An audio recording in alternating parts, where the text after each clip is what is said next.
All right. Just wanted to first address the whole deal with Frank. I'm very grateful to Frank. Frank gave me an opportunity to come here and coach here. He's a good man, and obviously this is the nature of the beast, and it's unfortunate, but obviously we must move forward. And now our full focus is on playing Tampa Bay and trying to go win that game, and so that's where we are. Very nice. Now, any tweaks you're going to be able to make to what you're doing now that you hadn't been doing differently than when Frank was here? Or? No, not really. The schedule stayed mostly the same. We're not really changing anything. Coach Tape is trying to keep things as familiar with the players and coaches as possible. So. Despite the fact that they had 2 straight losses, they did get a little momentum kick in the run game, something that you guys have struggled with over this year. How do you address that this week? Yeah, no, it's they did a good job last week against Indy, and we know that we got to be ready to defend the run. Obviously, the passing game and their weapons they have, their quarterback is the strength of their team. But obviously, they're going to try to run the ball, especially the way we play. I got to imagine they're going to try to get it going. Last year, obviously, when Nate was fired, you kind of had to deal with this sort of situation. What does that type of situation teach you about, I guess, working together as a staff when stuff like this happens, and maybe talking to the locker room in a way that maybe, they don't get discouraged? Yeah, it's it's not just me. If you look at a lot of guys came from Indy, where the same thing happened. Obviously, the guys that were left over here, and so there's a lot of people in the building that are kind of used to, unfortunately, navigating through when a midseason change happens. And so, it's not the type of experience you want, obviously, but all we can do is be real and be candid, and that is the expectation of this league.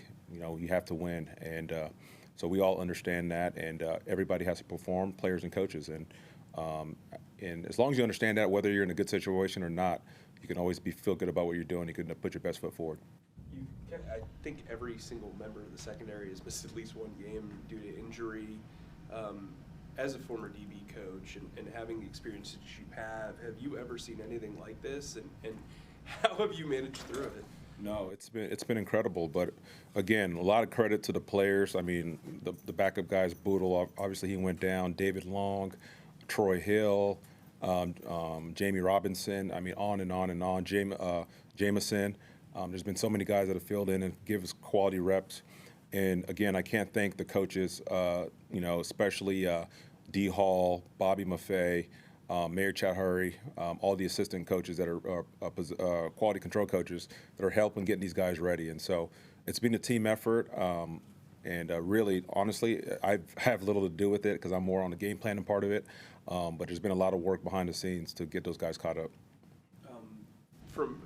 This is D. Hall's first opportunity. I think Bobby's been here for 2 years in the NFL. You brought them up. What have you seen them do, and how much growth have you seen them have as coaches throughout this? Yeah, well, they have a lot of work to do in terms of the game plan prep stuff, breaking down the film, playbook stuff, making cut-ups and things of that nature. And but on the other side of it, too, is they get a chance to coach. They get a chance to have extra meetings with these guys. And they've all grown, I like to think that we're all growing, and even myself, like I can become a better coach. I know that for a fact. And so we're all trying to grow no matter what your role is. Can you give an example of how Coach Tabor has tried to bring some humor with this style of what he does, the way he teaches? Any examples you can give? Yeah, I mean, his first team meeting, he obviously addressed the elephant in the room with what's going on, but he was also himself.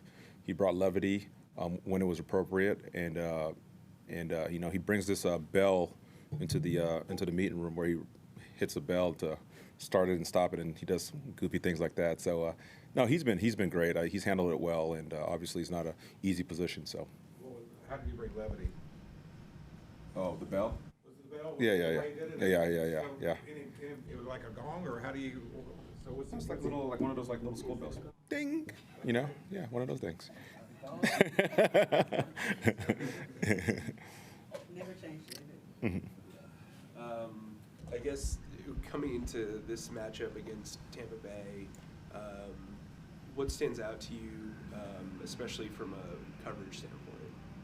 Well, they got one of the best vertical threats in the league, Mike Evans. He's hard to handle down the field.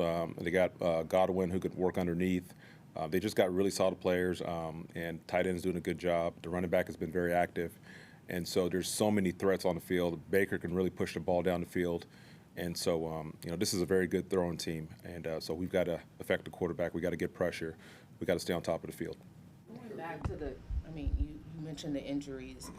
Despite that, this is still a top 10 defense in the NFL. Does that shock you at all?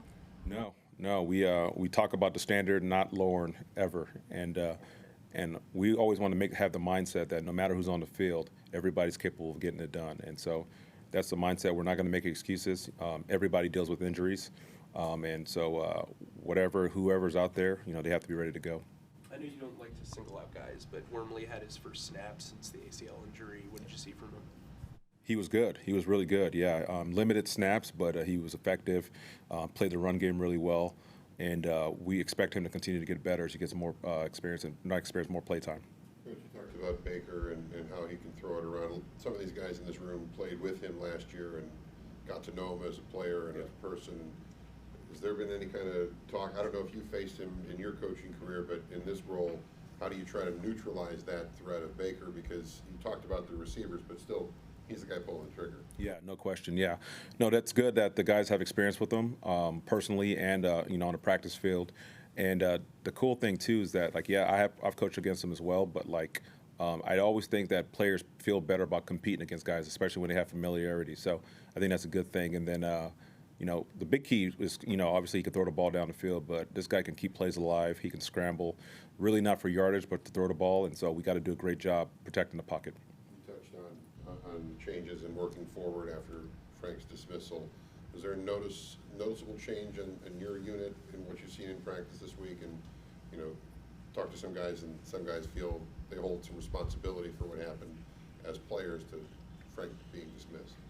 Yeah, we all hold responsibility. I don't think any of us did our jobs good enough, or we wouldn't be in this position. But the guys on Monday were obviously everybody was a little down, and it's a big shock, obviously. But really happy with how we came back on Wednesday, starting with the meetings. Everybody was upbeat, joking around, and that's kind of carried through the last 2 days. And so it's been a good 2 days.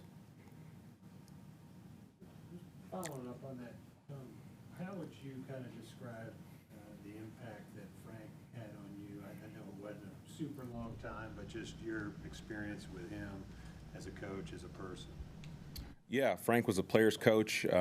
He really, being a former player, and he really wanted to make this environment about the players and create an environment where they could be their best and that they could have as much success as possible. And so I'll always appreciate that for him. It's always a unique role because he's obviously a head coach. I was a play caller, and I'm a defensive play caller. So it gives you a little bit of less, more breathing room than you would typically get. But he was very trusting of me, allowed me to do my job, and so I appreciate that.